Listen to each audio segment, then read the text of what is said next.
If I put money down on, would you?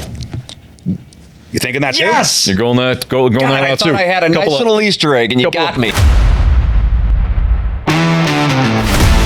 Welcome back to the Spread Zone. This is the show where we're trying to do one thing every single week, find edges and make numbers work for us. In today's slate, it's perfect. So PGA Tour, Rocket Classic in Detroit. It's future season, so we're talking Big Ten Conference futures and the NFL AFC East Futures Board. And yes, the show is sponsored, as always, guys, by FanDuel Sportsbook. So my name is Riz. That there's Tim McKernan, Anthony Stalter. We're recording this Wednesday, July 29th, 2026 at noon Central. Fellas, are we ready to make some money? It's our time. You know what? When somebody does well on this show, I need to call attention to it. And you were on Emiliano Grillo last week. Yeah. And he nearly got you home. That's a wide Delta guy. Didn't have a great Sunday. That's one of the penalties of going with Emiliano, but he gave you a great Thursday, Friday, Saturday. I tell you what, I was paying attention to the 3M. You and probably maybe Jackson Coivin's family, and those are the only people paying attention. To the 3M. I was like refreshing my leaderboard every couple hours.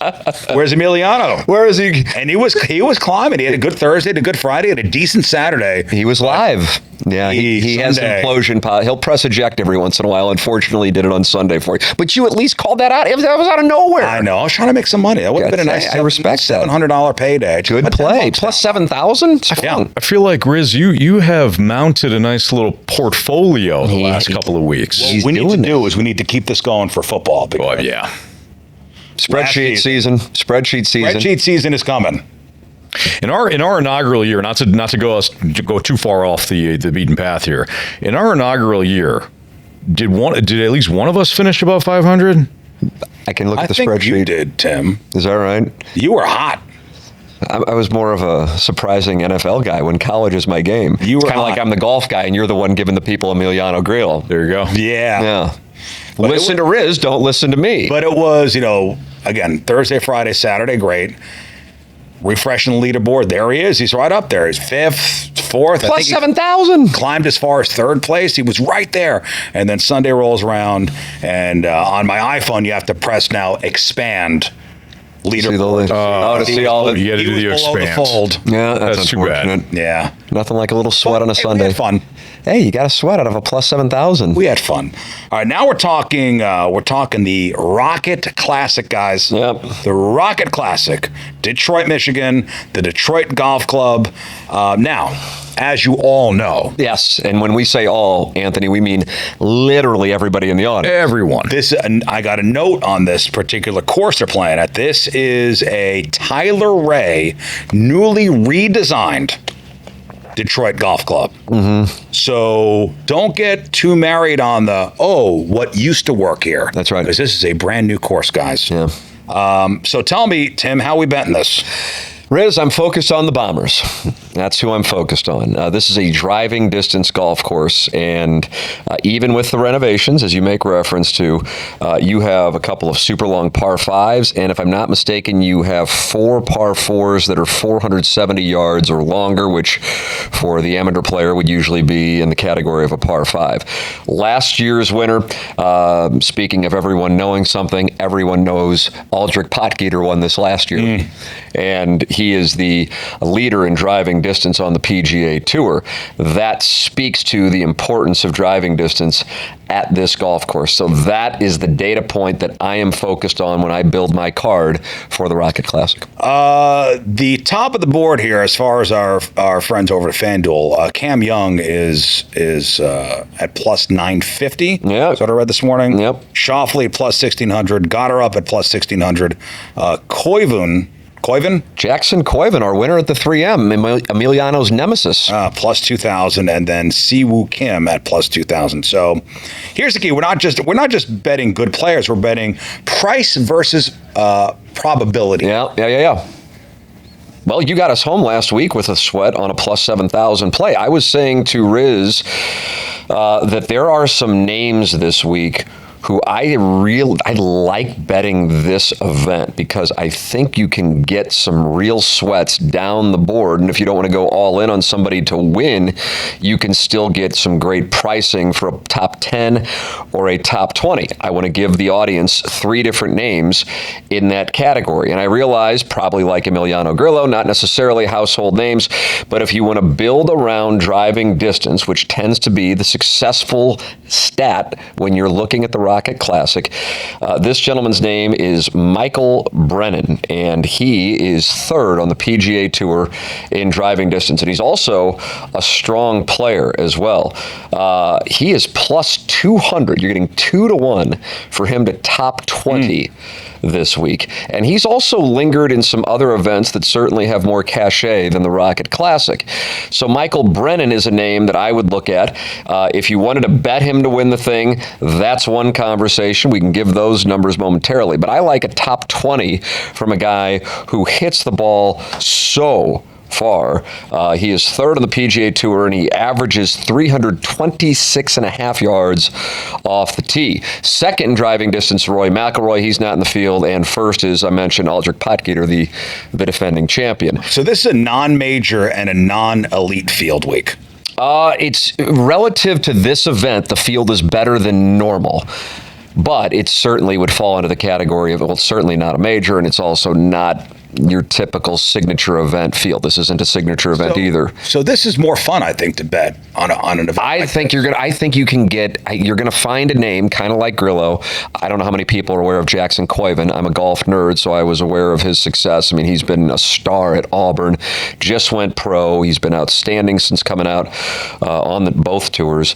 This guy is a star, but most people aren't familiar with him. I think if you are looking for some long shots to entertain yourself this weekend, this would be a good weekend to do that. Another name that would fall into that category is a name by the name of Marco Penji, and he is a bomber as well. He is 4th on the tour in driving distance at 324.4 yards. You get plus 260 on him to finish in the top 20.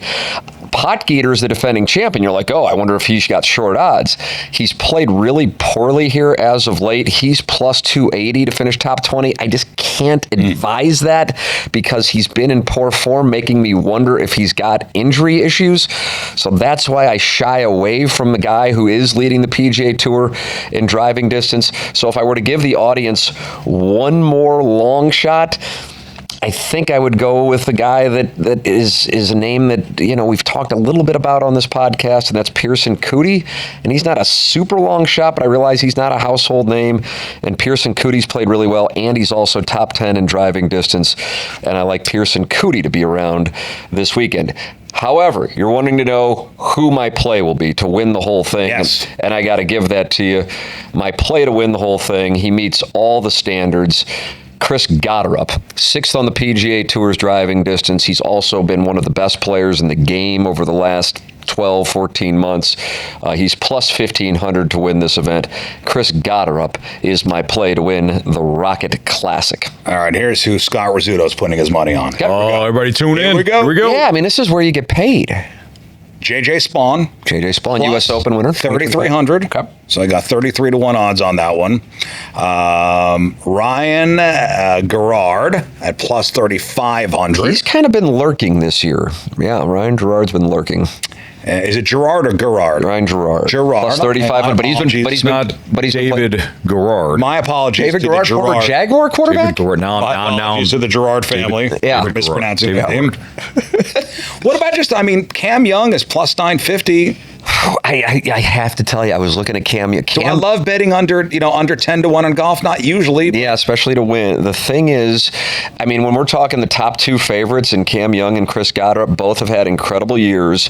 Cam Young was right there at the British Open a couple of weeks ago, waiting on the range to see what would happen with Ryan Fox, and Ryan Fox just took that tournament and ran away with it, to his credit. But Cam Young was right there. Cam Young is not around when he has putter problems. But this guy has putted so well. I talk about this so often about his buddy, who is his roommate at Wake Forest, who's his caddy, who can just read greens like a wizard. If he's putting it, he can bomb it. Cam Young can run away with it. So here's what I'm thinking. So if I put money on JJ Spawn, Ryan Gerard, and then, my chalk anchor, outright winner Cam Young. I think that's a nice little ticket. You got yourself a couple long shots in there, and then you got a chalk play. I don't mind that at all. That's a nice little ticket for this event. If you wanted to go with the three that I am focused on, Gotterup, Brennan, and Marco Penji, some bombers there, and all you were doing were top 10 finishes on Gotterup and top 20 on Brennan and Penji, a $10 bet would pay you $292.40. So there is, and that's just getting two top 20s and one. And you know what? That's a good meal at a nice restaurant. Yes, there you sir. go. So that's what I'm trying. That's what I'm trying to get the people home with. Yeah. But I think this is a weekend. If you're like, man, what am I going to do? Football isn't here just yet, and you want to make a play, you can go kind of like you did with Emiliano last week on some long shots and probably get a sweat. Focus on driving distance. That's the stat that I would look at. Go to datagolf.com or the PGA Tour's website, and that's where you're going to find your surprise plays. All right, so let's take a break here. We'll talk football next. How about college football? How about the Big Ten? Big Ten futures coming up next. It's the Spread Zone presented by FanDuel. All right, we are back on the Spread Zone, sponsored by FanDuel Sportsbook. All right, college football, Big Ten futures. This is where the season feels close, even though week one is still out there, and the preseason chatter matters for one reason. It tells you where the public money's going, Anthony, and where the book is shading numbers. So Big Ten. How are we going to bet this, Anthony? So, guys, I don't know how you feel about the Big Ten, but I think the conversation starts with Indiana. They won the national championship last year, but it's Ohio State and Oregon. Yeah, they're not the favorite. Correct. That are the odds-on. Ohio State's the odds-on favorite, plus 175 at our partners at FanDuel. Oregon has the next highest odds at plus 270. That's why I think the conversation starts with Indiana at plus 310. I believe that Ohio State should be the favorites. They are returning an absolute elite offense led by QB Julian Sayin, and then, of course, one of the best players in college football, although he had a down year by his standards last year in Jeremiah Smith. Veteran offensive line featuring multiple All-10 Big Ten players and a loaded recruiting pipeline. So, Ohio State should be the team. I understand why Oregon also has the second best odds, because you got Dante Moore coming back. Yeah. He's the quarterback that, will he go to the NFL draft? He winds up back in Eugene, threw 30 touchdown passes last season, possibly the nation's deepest skill position group. You got an elite defensive front. You've got an outstanding secondary with a transfer portal grab in Koya Peric. And then you got tremendous continuity led by Dan Lanning. My concerns about Oregon are the same ones I think everybody has. Can they finally beat an elite playoff team? This team tends to shrink the deeper the season goes, and they also had to rebuild the offensive line. I don't think that's something to sniff at. So again, if we look at Indiana at plus 310, do you like Indiana going back to back more than you like Ohio State's elite pedigree? I don't know. For me, looking at this, Big Ten futures is not, pick the best team. It's pick the team that could win at a price that's worth it. Sure. Okay, so for me, I think right now on July 29th, if I put money down on Penn State, which you thinking that's yes, you're going that out too. I had a nice little Easter egg, and you got me. A couple of Matt Campbell fans here. Yeah, we have some Matt. I'm a Penn State schedule fan. So much about it in college football is your schedule. If Penn State is 9-1 and 10-1, staring at possibilities. Penn State's win total, Riz, is 8.5. This is now you got to pay minus 150 for that. Mm-hmm. But 8.5, here's their schedule. This is a ticket that could be alive deep in November. Yeah, as far as going, if you want to bet 10-plus wins or them to win the Big Ten college football playoff, here's their schedule. This is why I'm high on them. I don't know where you are. Matt Campbell certainly. I'm just looking at the value of it. Yeah, Kirk Ferentz yesterday, he coached against him at Iowa when Campbell was at Iowa State and just raved about him. They don't play this year. But this is Penn State's schedule. So much of college football right now, with the way that it's set up, is what is the luck of your draw on the schedule. Marshall Temple, Buffalo, Wisconsin in Penn State. That's your September. That's about as easy as you're going to find in the Big Ten SEC out of those two conferences. Then they're at Northwestern. It's a road game, but all due respect, it's at Evanston. Then they're at home against USC. At Michigan. Could be tough, but this is Kyle Whittingham's first year. And at home against Purdue. I don't know how they're not at least 6-2, probably 7-1, and there's a chance they're undefeated. And then they're at Washington, at home against Minnesota, at home against Rutgers, at Maryland. God almighty. And their win total's 8.5. This is a team that this time last year we were talking about being national champions. The roster, don't get me wrong, of course there's turnover, but you got a great first-year head coach, who's not a first year, but first year at Penn State, and your win total's 8.5. I love Penn State, and if you wanted to look at futures when you hear that, 10-2 and getting to the playoff is really realistic. Yeah. Easily their toughest game is at Michigan, and then there really isn't a lot out there where you go, ooh, that's going to be really tough. It's the easiest of the two SEC Big Ten schedules is Penn State, and it's not even close. Yeah, and the win total's 8.5. In a conference that's very top-loaded. Yes. Again, just a ticket that could be alive deep into November and still pays like a future should. With a great head coach who did a lot at Ames, Iowa, And he got his quarterback in Rocco Becht, because Rocco Becht was the QB at Iowa State. He transferred over to Penn State, So you got some continuity there. From what I hear, Tim, you like it more from a win total standpoint, not necessarily a national championship futures I couldn't believe it when I saw the schedule that the number was 8.5. But for you, Riz, you're looking at it from a future standpoint. Who could be in the mix in late in the season? Right, and I'm going to roll the Big dice. Ten champion, possibly at plus 2,200. Yeah. And the win total. Yeah, 8.5. Now, again, you're minus 150 as it stands right now. But if you took it at 9.5 and you got over, that pays plus 150. And I think that's got something. Again, so much of it is schedule in college football. I cited their one tough, at least when you look at it, brand name, because I don't know what Michigan's going to be like this year with Whittingham there. And that's nothing against Whittingham. He's a great coach. But Michigan, unlike Penn State, has a non-con game, albeit in Ann Arbor, against Oklahoma. Oklahoma's a potential college football playoff team again this year. In addition to the game against Oklahoma, they have Iowa, a team that was live for the playoff last year. They have Penn State. They have Indiana. Michigan State can always be a tester for them. They're at Oregon, and they're at Ohio State. So if I were to say that's Penn State's schedule, you'd go, well, Penn State's doomed.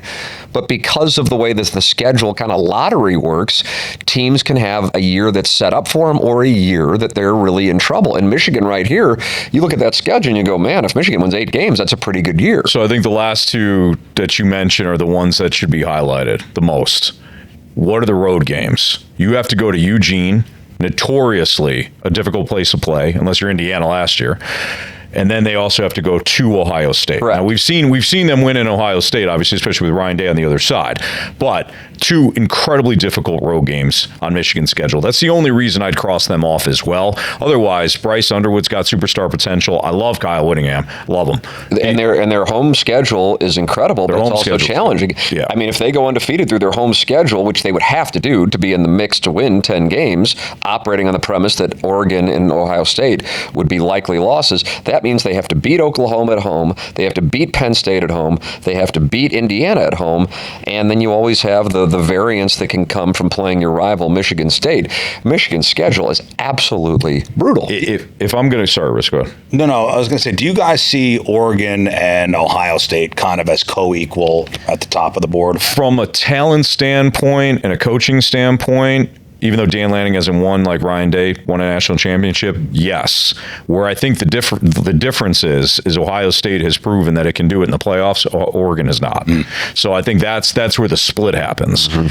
Which again, I go back to Indiana. It's like if you believe that they can restock. I mean, they lost a lot of NFL talent last year, starting with Mendoza. But Cignetti knows what the hell he's doing. So if you think that, like Indiana, I mean, you're getting a loaded Indiana team at plus 310's got some value, fine. If you want to kind of go a little bit deeper, and granted, this is not much deep. I mean, I would look at USC. USC offensively is going to be explosive, and they're going to bring in Gary Patterson, the longtime TCU head coach, to try to fix their defense. You talk about schedule. They got San Jose State, Fresno State, Louisiana. That's all their home games. Road games. Rutgers, that's to start the season. They're at Rutgers. Penn State's a tough one, but Wisconsin is very beatable. Indiana's a tough one. Then UCLA. Their home games, they get Ohio State at home, they get Washington at home, and they get Oregon at home. I would look at USC at plus 1,300 if you're looking for, hey, I don't want to go with the top teams. I don't want to go Ohio State. I want to go Oregon. I don't want to go Indiana. I want to go kind of go with the USC at plus 1,300. That's still a pretty good payout. Yeah, and Lincoln Riley is up against it this year. So he is. This is like the most important season for him in Southern Cal. All right, you guys got anything else on the Big Ten? I think that's it. I think Tim, you and Tim kind of got to play there with Penn State and the win total. On the same page on the Nittany Lions, Riz. Well, maybe we're on the same page with the AFC East, which we'll talk about next. I'm telling you right now, so the AFC East is a two-horse race, but there are still ways to get paid. And we'll talk about it next on the Spread Zone, sponsored by FanDuel Sportsbook. All right, welcome back to the Spread Zone, sponsored by FanDuel Sportsbook. All right, AFC East futures. I mean, is it anybody but the Bills and Patriots? No, sir. Yeah, I don't know if this is the Jets you're just. I don't have to talk to you about the. No, you're a Giants guy. I'm a Giants guy. Okay, so I mean, Orchard Park win games, Foxborough pressure games, New York chaos, Miami Heat, and the betting board says it plainly: Bills versus Patriots, and then everyone else. So, how are we going to make some money on the AFC East? Let's start here. Let's start with my favorite play, boys. You can look at. And you got to go, if FanDuel comes in, they'll splash this up and then they'll kind of take it down. So depending on the year, what time of year it is, you can find these. But how about a 1-2 exact? Ooh. Bills first place, Patriots second place. You know what the odds are on that? What do we get on that? What do you think? God, I got to do some math here. Bills, so that's exact. So it's not exact. like that they've just so Bills first place. Yeah, you can't box it, Tim. You can't have. Yeah, I get what you're saying. Plus 250. That's what I was going to say. Really, we're having I'm going to say plus 300. All right, I wish you would have gone much lower because I actually thought these were still pretty good odds. Plus 130. Okay, it's still plus money. But it's plus money. But you're having to dial in the exact ones. But again, we're operating the premise that the other two are out of it. So it's just a matter of which one finishes Jets first. And Dolphins. Yeah. Heck, you could still get paid. You're not going to get paid much if you hedge. You could still get paid Patriots first, Bills second at plus 170. So you could play both. Okay. And as long as 1-2 comes in, you're not paying off the house mortgage on that. But I do not see any other team competing. The Dolphins are a mess. The Jets are bringing back Geno Smith. They got a talent void there, right? Yeah. The Patriots, I think, are going to struggle this year, but they've got so much talent and good coaching. I don't think they're going to completely fall off. But they're going to play a first-place schedule. Yeah. They brought in A.J. Brown. They brought in, Romeo Dobbs. They brought in some pieces for Drake May. So they shored up some of their weaknesses. Mike Vrabel, the offseason stuff, do with it what you may. But we could do win totals. I mean, Bills 10.5 over. Okay. Sail it. Ship minus it. 130. Ship it. Patriots 9.5. I'm not touching it. Yeah, I'm hesitant. There's going to be a hangover, guys. The Super Bowl hangover does not exist for the winning team. It exists. The loser. Exactly. Yeah. Dolphins 4.5.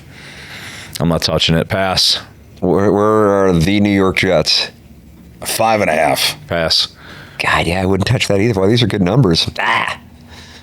Now you can get the Dolphins at minus 160 to finish in last, but you can get the Jets at plus 160 to finish in last. What do you feel better about there? Jets at plus 160 to finish last. And you're getting plus money on it. Yeah, and that's not. I'm not saying anything about the Dolphins. It's just. I mean, I kind of like Malik Willis, but you have no idea what you're going to get. What you're going to get with the rest of it. Yeah. I think I'm going to take for my first bet here on the AFC East. Dolphins win total under 4.5 at minus 130. I mean, this is the kind of number where you don't need Miami to be the worst team in the league. You just need them to land in the 4 wins or fewer bucket. And if the season goes sideways early, this could look good fast. Here's the play that I like the most of the AFC East as we look ahead. I feel like the Bills are going to win the thing so easily, and the Jets and Dolphins aren't going to be competitive, that the fact that I can get the Patriots at plus 120 to finish second strikes me as like borderline locked. And I'm getting plus money. Okay, so because I'm sitting here going, okay, finish in last place, it could be a coin flip. but I can't get around that either one of the Dolphins or Jets could finish Patriots in last place. To finish second at yes. plus 120. Because if I bet the Bills to finish first, I'm minus 130, so I'm paying on that. I'll take the Patriots to finish second, and I'm getting plus money. That's my reasoning. If the Bills to finish first were plus 120, different conversation. But since it's minus 130, it's a better play to take the Patriots at plus 120. I think you could build. I actually think you could build a nice little portfolio there. Yeah, you know, yeah. Do what you just said. If you want to go that exact route, like I was talking about before, with the Bills and Patriots exactly finishing 1-2, great. Yeah. And I still think what's the Bills payout for to win the division? Minus 130. Minus 130. I still like that. Yep. You know, to me, anything under minus 150 is You're still not paying too much. Yeah, I mean, if you're getting insane with some of these heavy favorites, I mean, it's a very weird highest baseline week to week. Even if Buffalo isn't perfect, they can still win the division because this is a team that's built to stack regular season wins. Oh, 100%. I mean, you think about too the way that, and I haven't looked at their schedule here, but I can pull that up real quick. Depending on who they play late in the year, remember, going to Miami early in the season, not great. Going to Buffalo late in the season, you're doomed. So they get the Bears late in the year, and they get the Jets at the last game of the season. So that's a guaranteed win. Actually, you know what? Their December schedule, they got a lot of road games. They're in New England, they're in Green Bay, they're in Denver, they're in Miami. Wow, that's NFL schedule makers did not help them, Riz. But still, I mean, this is a very winnable schedule for Buffalo. It is the most unique division. There's no other division that has this kind of top-heavy split where two are legitimate playoff contenders and two, are just playing it out already. Right. All right. Well, that's the AFC East. Yeah. Big Ten and AFC East. All right, we did the Big Ten. We did the AFC East. We did the Rocket Classic. Yeah, solid spread zone. Yeah, really solid. It's up to you now to go out and win. All right, let's go make some money this weekend. Let's do it. Fellas. All right, for Tim McKernan and Anthony Stalter, I'm Riz. It's the Spread Zone, sponsored by FanDuel. We provide information about sports betting for entertainment purposes only. Please confirm gambling regulations in your state of residence. To participate in sports gaming, you must be 21 years of age or older and be physically present in a state where sports betting is legal. If you or someone you know has a sports betting or gambling problem, please call 1-800-GAMBLER or visit www.ncpgambling.org for more information and further assistance.